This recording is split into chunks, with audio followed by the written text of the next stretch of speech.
Hi అండి, గుని రసోయిలో అందరికీ స్వాగతం. ఈరోజు నేను మీకు ఎంతో టేస్టీగా ఉన్న 10 నిమిషాల్లో రెడీ అయిపోయిన పొట్లకాయ నూలుగుండ వేసిన కూర చెప్తాను. చాలా బాగుంటాయండి. చూడండి, దీనికోసం లేత పొట్లకాయ తీసుకోవాలి. దాని చాకుతో కానీ స్పూన్తో కానీ ఇలాగా గీరుకోవాలి. దాన్ని కట్ చేయకూడదండి, తొక్క తీయకుండానే ఇలా మీదని ఒక 2 మాటలు తీసేయాలి. ఇప్పుడు దాన్ని ఇలాగా రౌండ్గా తరుక్కోవాలి. రౌండ్గా తరుక్కోండి, ముక్కలుగా తరుక్కోండి, మీ ఇష్టం ఎలాగైనా తరుక్కోండి. లేతగా ఉంటే మాత్రం చాలా బాగుంటుంది. ఇది ఇలా చాలా ఈజీగా కూడా కట్ అయిపోతుంది. చూడండి, చాలా వేగరం అయిపోతుంది. ఇది కూర కూడా అంతే టేస్టీగా ఉంటుందండి. రైస్లోకి అయితే ఈ కూర చాలా బాగుంటుంది.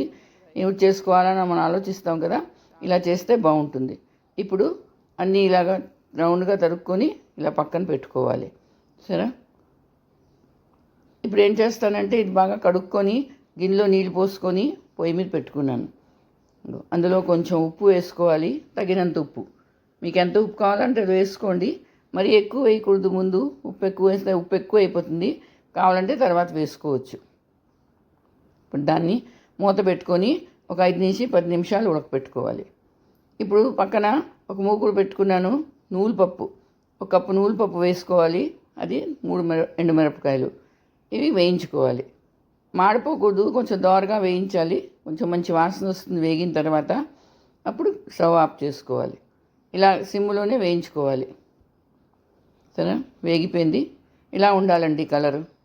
ఇప్పుడు స్టవ్ ఆఫ్ చేసుకున్న తర్వాత దీన్ని మిక్సర్ జార్లో వేసుకొని పౌడర్ చేసుకొని పక్కన పెట్టుకోవాలి.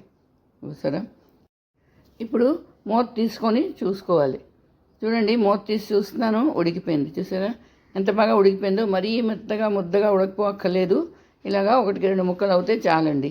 ఇప్పుడు దీన్ని నీళ్ళలోంచి తీసుకొని వాడ్చుకొని పక్కన పెట్టుకోవాలి. ఇప్పుడు మళ్ళీ మూకుడు పెట్టుకున్నాను. అందులో నూనె వేసుకోవాలి. కొంచెం 2 చెంచాల నూనె సరిపోతుంది. వేసుకొని అందులో మినపప్పు, తర్వాత కరివేపాకు, ఎండుమిరపకాయలు.